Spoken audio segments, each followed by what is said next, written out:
Welcome to The Abundance Journey, the show that helps spiritual entrepreneurs create an abundance mindset that accelerates revenue. Secretly, everything you experience in your life is actually abundance. Once you understand how to activate abundance, you find yourself in flow with your business and clients, so it's easy to create the revenue you want. The Abundance Journey is the only show that activates abundance for you, so you enjoy rapid results in your business. Here's your host, the Abundance Ambassador, Elaine Starling. You know, life is really busy, especially if you're balancing kids, aging parents, and a budding business. Is it really possible to have it all? Well, as an author, inspirational speaker, business life strategist, coach, entrepreneur, course creator, trainer, mom, and a child of God, Vicki Viccora empowers female entrepreneurs who are trying to grow a business, struggling to balance their work, life, achieve more, and stress less. Vicki is committed to helping her clients enjoy spending time with their families, having fun, and savor the joys of personal growth that comes from growing their business. Leveraging 30 plus years of experience in management and training in the corporate world, along with her own transformational experience, Vicki guides women to take charge of their lives, live out their purpose, and have fun along their journey. No wonder I'm super stoked to chat with Vicki. Vicki, welcome. Thank you very much for having me here today. I'm so blessed to be here. Thank you. Oh, we're blessed to have you. I love what you're doing because you're absolutely right. People get pulled in so many different directions. They don't know which end is up, and it can be really, really stressful. So I'm delighted to get into this with you and chat with you more about it. Now, one of the things that makes the abundance journey a little bit different, we always start with what's called an intention. An intention is how you want to feel and what you want to create together through this collaborative conversation that we're about to have. So if you imagine, it's kind of like a prayer, because there are lots of advantages in doing this. I always start with in love and light, and that is acknowledging that the God of your understanding is an active partner side by side with you, helping you make this happen. So it's almost like you're typing in the address in your GPS. You know what I mean? And then letting the power of the GPS guide you where you want to go. And I love this because it reminds me a lot of looking for shooting stars. Because if you've ever tried to see shooting stars, yeah, sure, you have to look at one spot in the star field, but then you open up your peripheral vision. So any stray little bit of light grabs your attention. You actually get to see a shooting star. You know, if you're just totally fixated, you miss them. So this is actually a way for us to open up our peripheral vision so we receive that guidance, that direction from the God of your understanding to actually achieve and experience the intention we want to create. Now, what we do, I have a rough draft, and I would love for you to give me some feedback on this, because it's us. We are creating this together. So I'm going to copy and paste real quick. In love and light, we hold the intention that we release to the divine all unsupportive thoughts and emotions associated with the demands, requirements, and challenges in our lives. So we show up as the radiant light of love and possibility in everything we think, say, and do. Thank you, divine. Thank you, thank you, thank you. It is done. Any suggestions? No, I think just being open to that is the biggest thing. It's learning to open to your God of design, thing else. And that is probably one of my transformations that I tell people is you got to just start someplace. Yes. Yeah. And there's also a logic behind how I close the intention. It's important to say thank you always. So I always say thank you with a great deal of feeling. The it is done at the very end is a reminder to us. Yes. We finished typing in the GPS. We don't have to keep typing. We don't have to keep struggling. We can stay with it. Now, here's the part that's the hardest for people. I'm going to read the intention out loud, and then in total silence for 78 seconds, we are going to hold the energy of that intention. And just notice what shows up for you. Notice if you feel tingling in your body somewhere. Notice if there's just a certain string of words that just really hit home to you and keep coming up again and again and again in your mind, just sit with it and notice it. By holding this space, you're really getting the attention of the God of your understanding, because the latest research shows that human beings have a shorter attention span than a goldfish. I mean, we have so many ideas and thoughts and all kinds of stuff going every which way at the same time. It's no wonder the divine's going, You're asking for one thing, you're asking for 1,000 things. Wait, one second. So it's hard for us as human beings to hold that thought for 78 seconds. So if you are listening to this podcast, you will hear total silence for 78 seconds. If you are watching, no problem. Whatever you're doing, if it's safe for you to join us, just hold that space with us, because this is such an incredibly powerful technique. And you'll notice what shows up for you through the course of this conversation once you've joined us in holding this intention. Okay. With all that preamble, let's go ahead and get started. In love and light, we hold the intention that we release to the divine all unsupportive thoughts and emotions associated with the demands, requirements, and challenges in our lives. So we show up as the radiant light of love and possibility in everything we think, say, and do.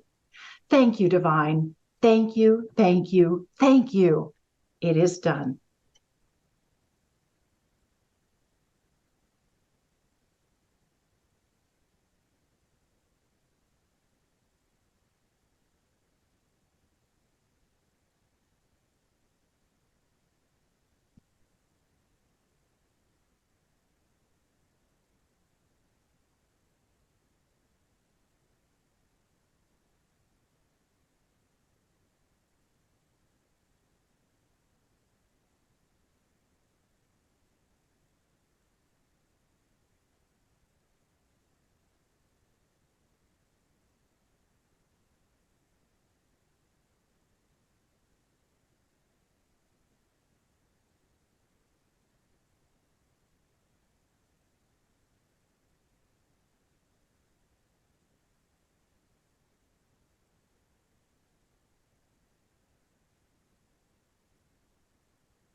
We give thanks, and so it is.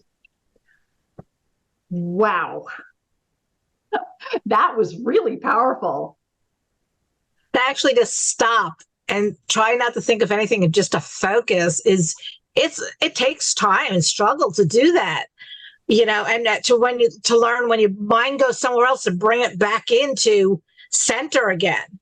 Yeah. And it was really interesting because you said something shortly before we got started about how important it is for us to be willing to kind of release all that junk, right? We tend to have a lot of stuff clogging up our minds, and all the distractions, all those responsibilities, all those challenges, all the issues and the emotions that come up around that.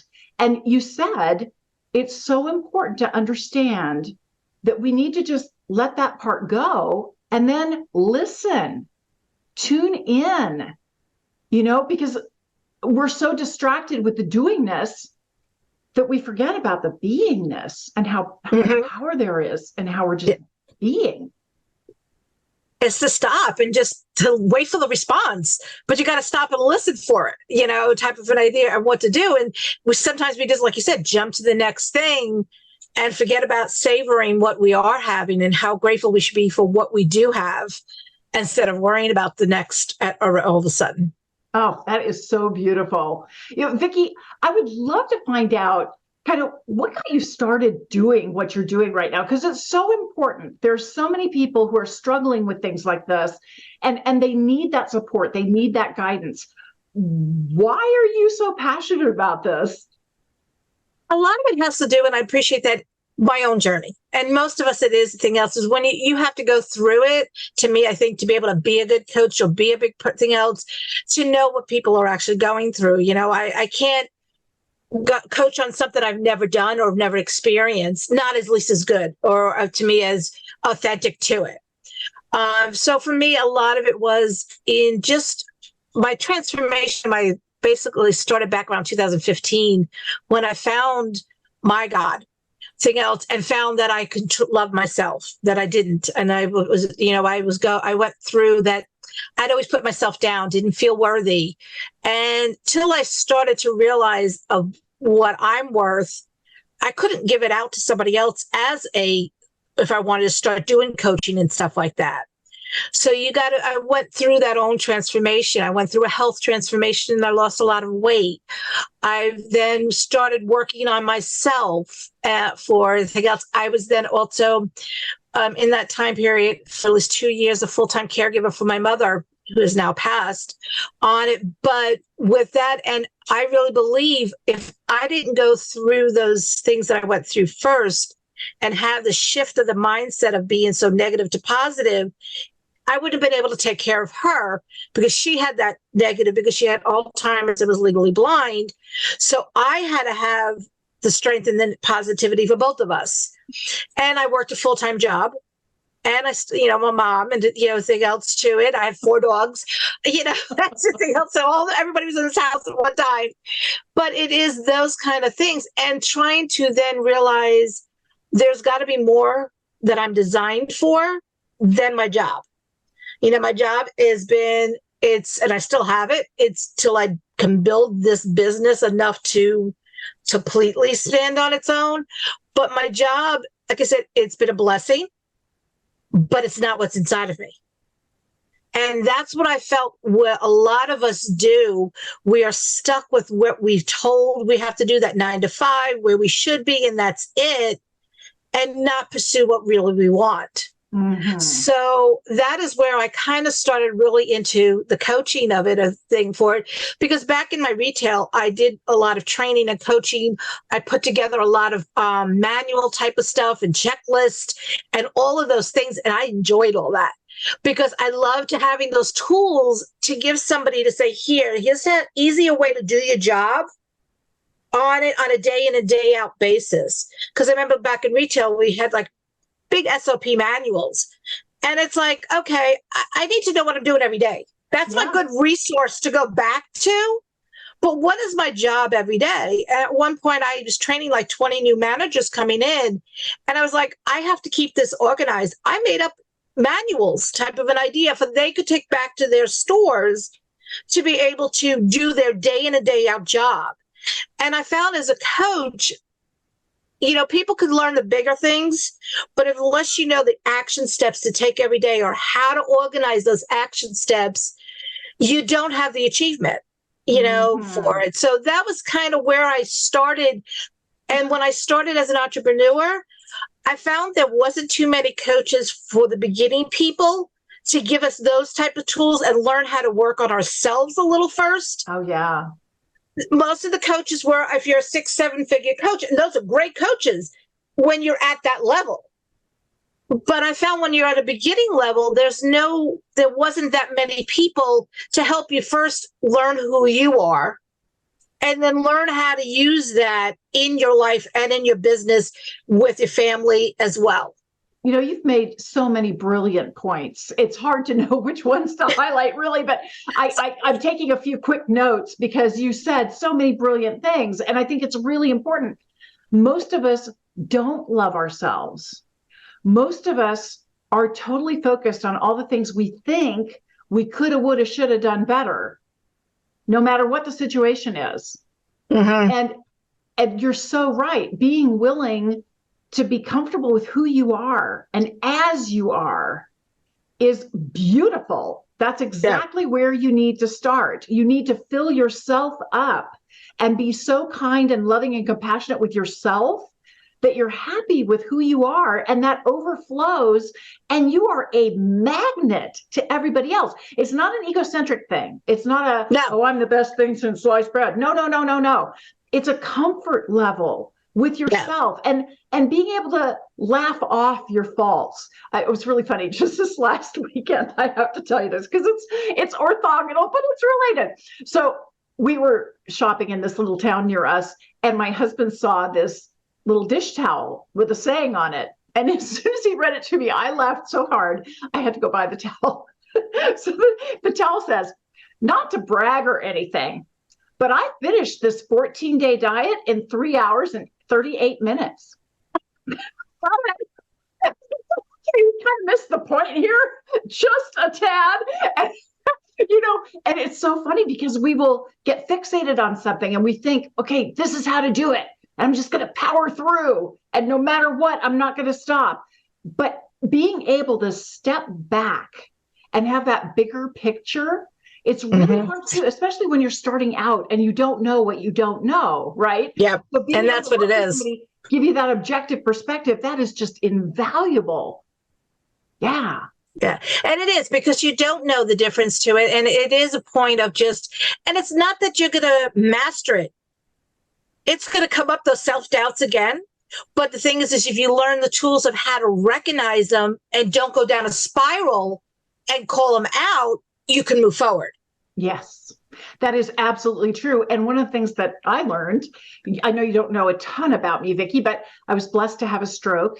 And during my stroke, I had a conversation with our higher power, and I got a complete download about how everything works. And one of the key points that works is we are deliberately designed to experience contrast, the difference between what is working and what isn't working.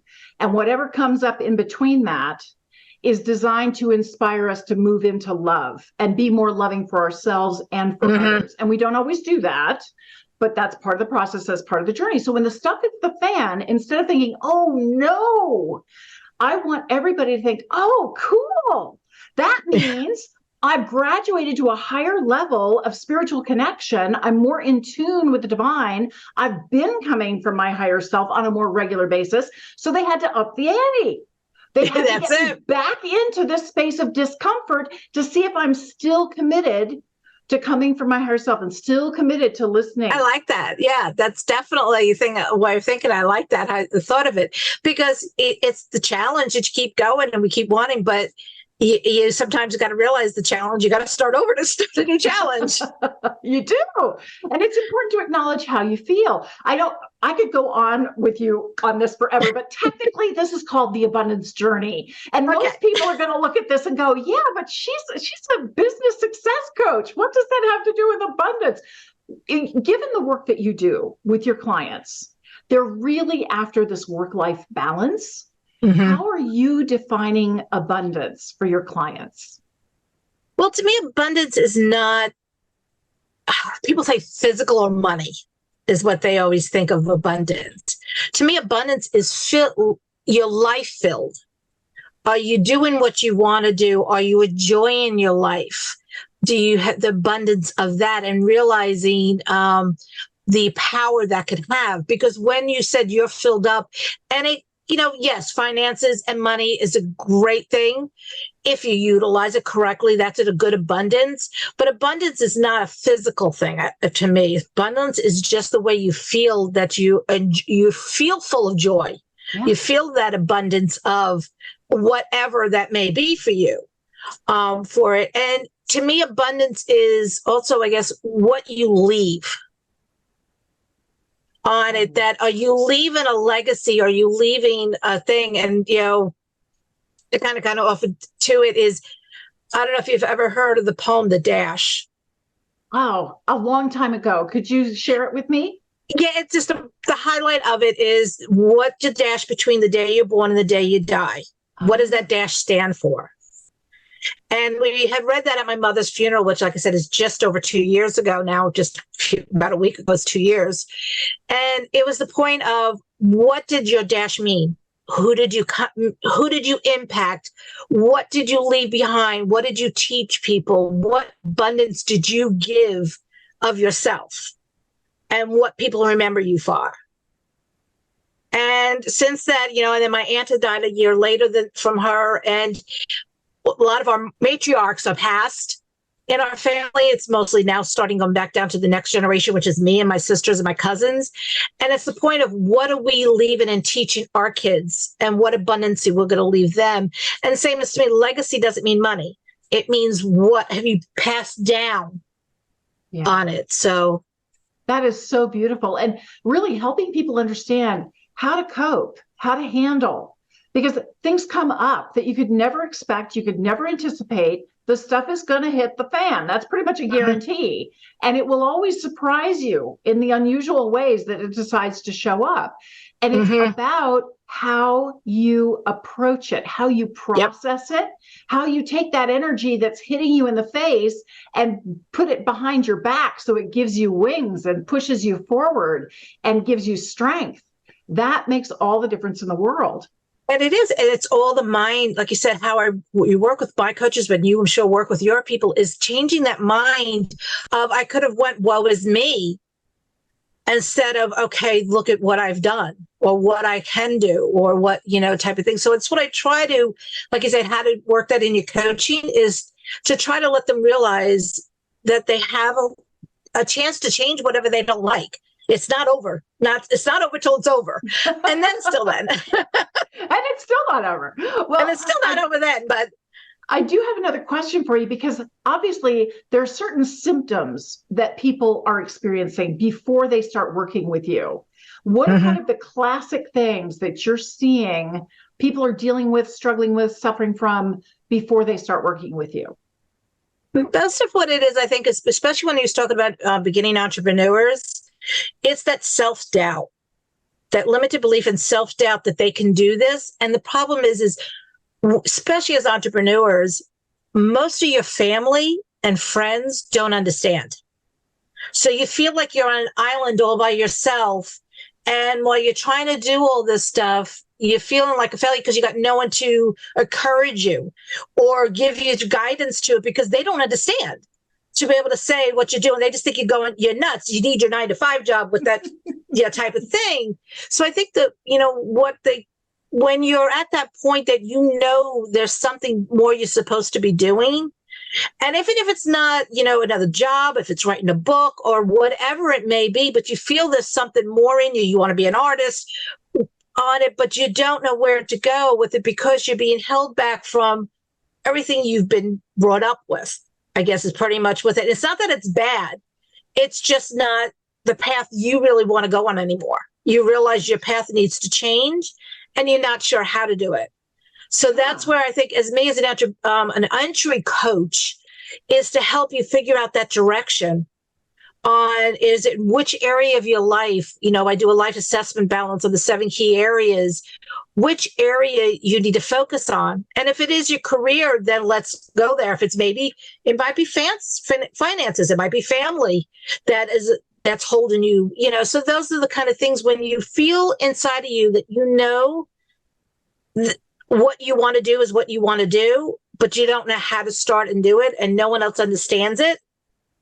That's where I like to get people to come to realize that I've been there and understand that on there. And honestly, still there. I think that's the hardest part, truly. I think getting started, starting to build that momentum and feeling like you do have a support group and you do have people that you can bounce ideas off of, you do have people to encourage you, that makes a huge difference, especially working with a mentor who can help you get some perspective on what you're facing and what you're dealing with.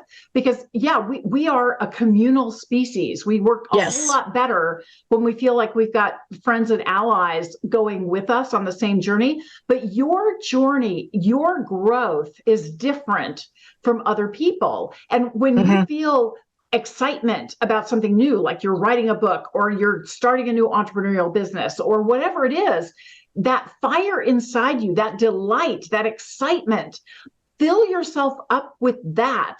Because that's what people are super attracted to. Everybody gets caught in that same stuff, different day. Boring. We want to shake it up. And when we see somebody who's doing something new and different and they're challenging themselves and they are really making it happen, we know every day isn't perfect. Get real. Whose day is perfect every single moment of the day?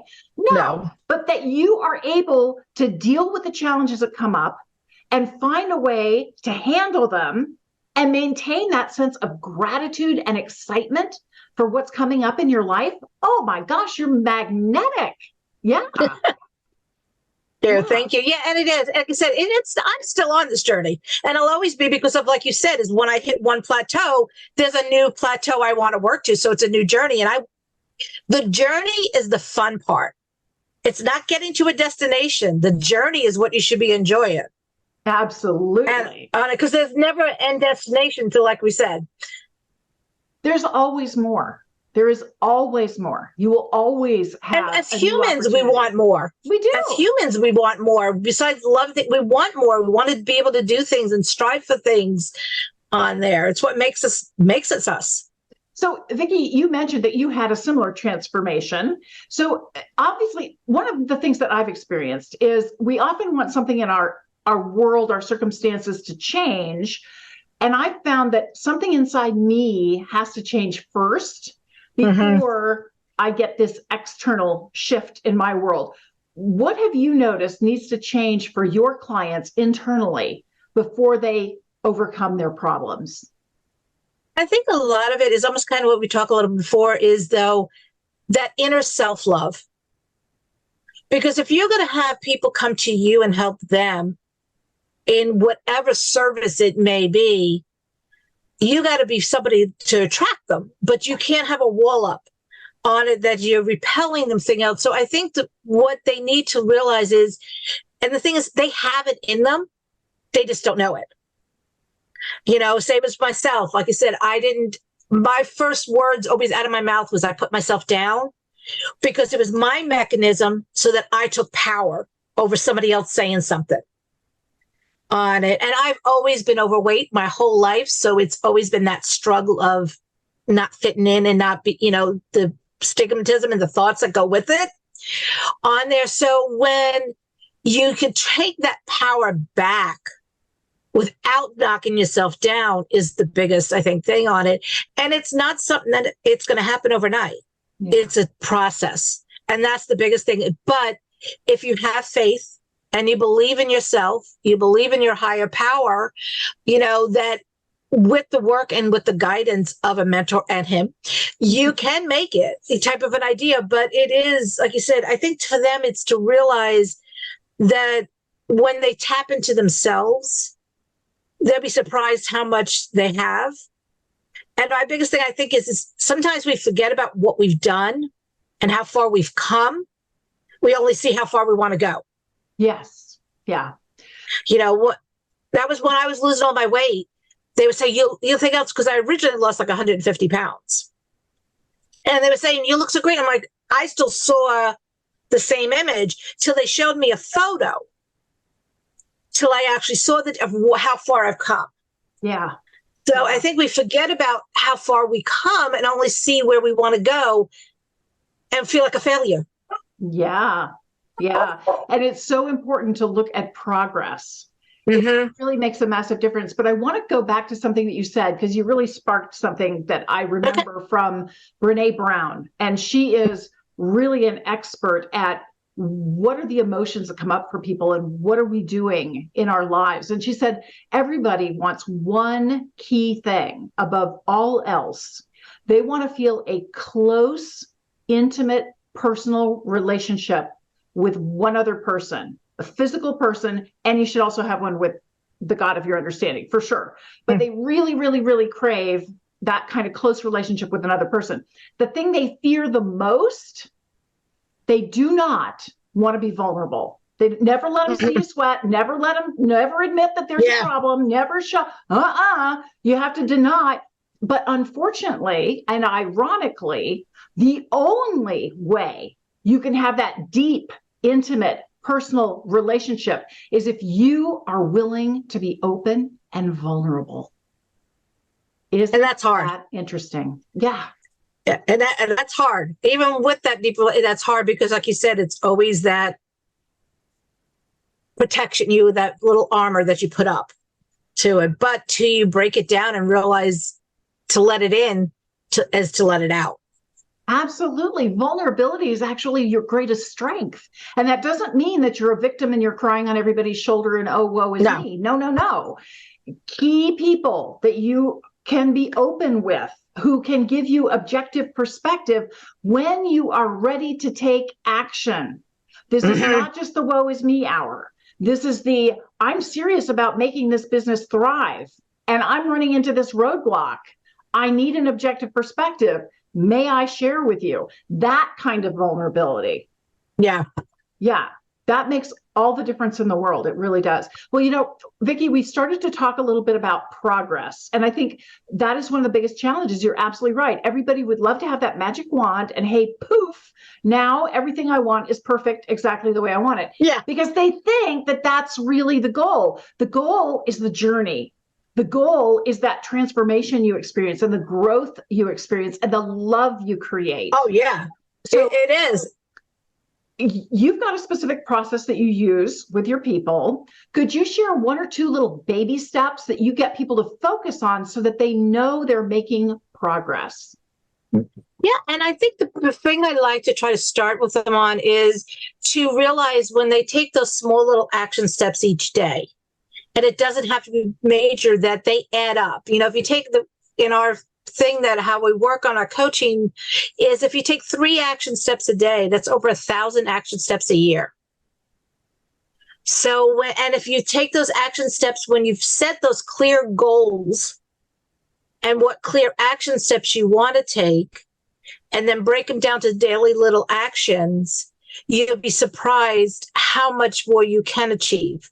So I try to get them to start thinking, we have this goal that we want to be this big person or big business or write this big book. Let's start with, what's the title of your book? On it, anything else, first even start before that, get yourself a journal that you really like, is pretty, a special pen. Take those kind of steps first. Think of the outline of it. Take a day or a week to work on that. Write 20 words a night towards your book, a page or 2 a night.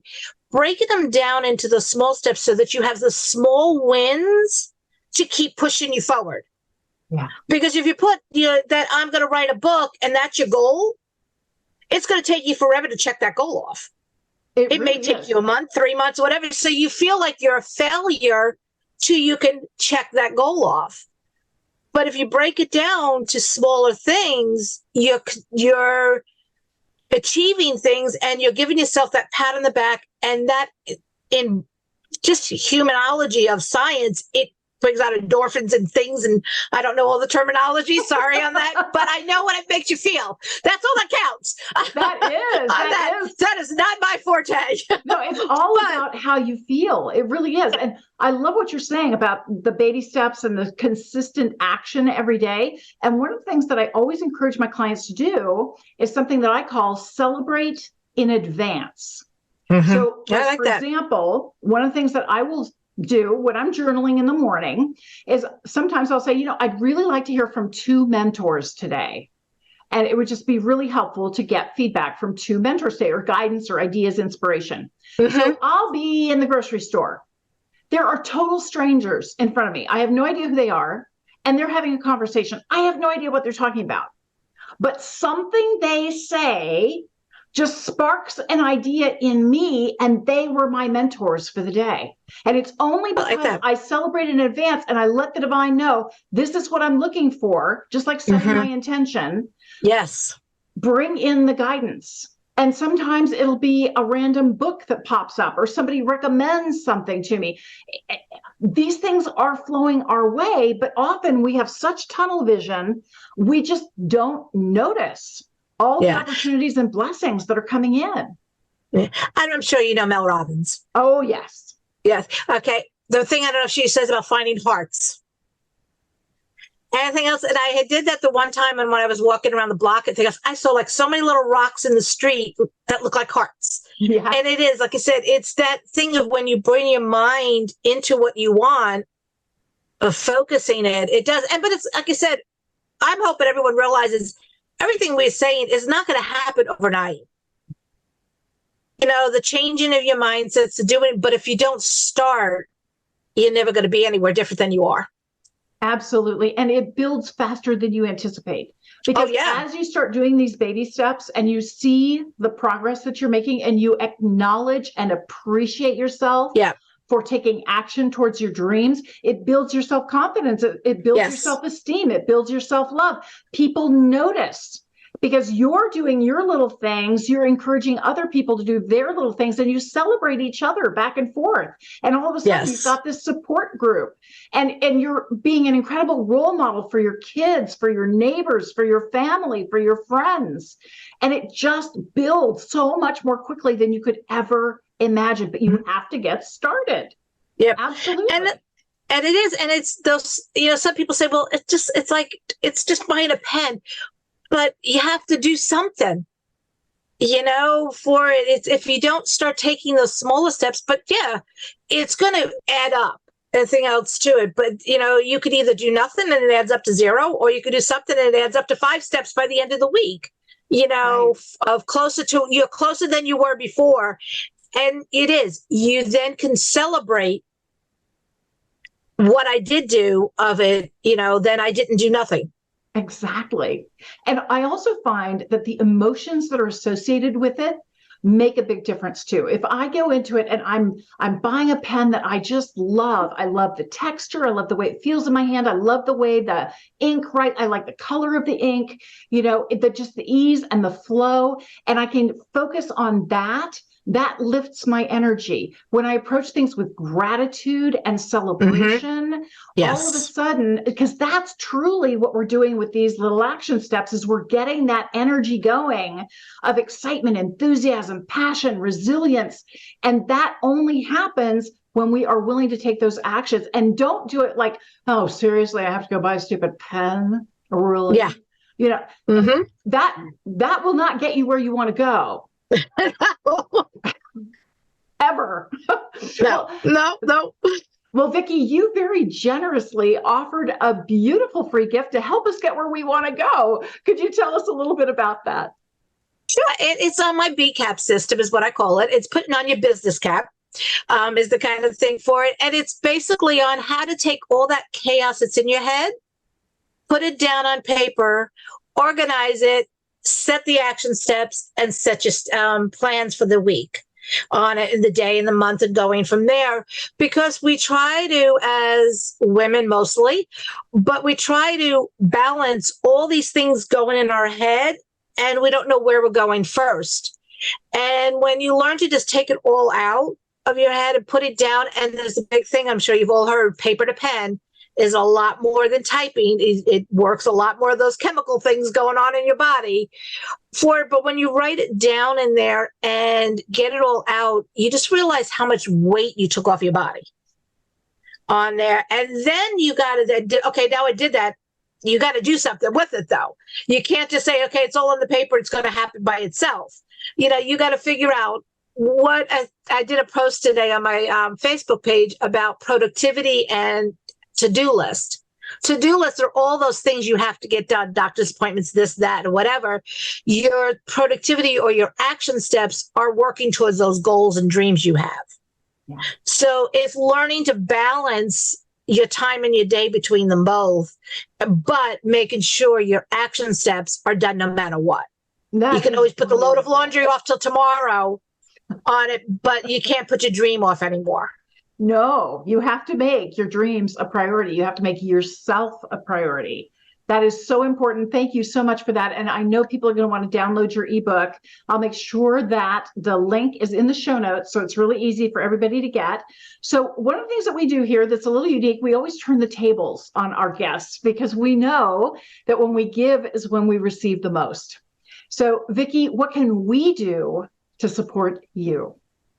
Well, downloaded the book and let me know how you feel and how it works for you is great on that. But I would love for you just to even just come look at my website, see the different things I have. I have a Facebook group that I'm building and stuff like that, of community of women to support each other. So just giving me the love and prayers back on there. But also I think it's just to really just open up your own mind and see it and try it and see what the opportunity is, how it can help you. Wonderful. Thank you, Vicki, so much. You've made my life a little difficult because now I have to pick just one of the many, many amazing things you said to do the Activate Abundance segment around. And you're not making my life any easier today. It's a nice thing to complain about when there's such a plethora of abundance that you're overwhelmed by the abundance. But stick around because I'm going to be activating abundance in just a second.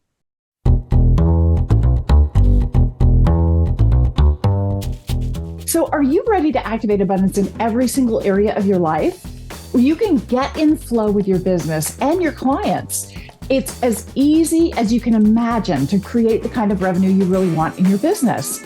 You can join me for the Abundance Journey 6-week training and coaching program that help you turn your problems into prosperity. Just visit theabundancejourney.com to sign up for our next adventure. Man, I loved what Vicki had to say. It was just so powerful and so heartfelt. You know, she's been there, done that, still going through the process. Don't we all? It's called being alive. And I'm just really grateful. Step one, grateful for Vicki to take the time to share her ideas and her passion and her enthusiasm with us, because it's amazing. It's so compelling. Step two is to acknowledge something you heard that was an aha for you. And I have never heard someone talk about abundance as being your legacy and what you are creating for those you leave behind. And it's not just the money. It's not the inheritance. It is the inheritance of traditions, of feelings, of meanings of different things. You know, it's like the inside silly jokes that you have when you're a kid growing up with your parents. And it's just something random. And only you and your family know what this means, but it makes you laugh every single time. It's stuff like that. You are creating a legacy just by being who you are. You are so beautiful and so filled with love and abundance and divinity. And you're sharing that with other people really ignites the world. So kudos. I loved hearing that. So step three is to appreciate the difference it can make in your life, because I'm not looking at abundance as just what am I experiencing in my lifetime? No.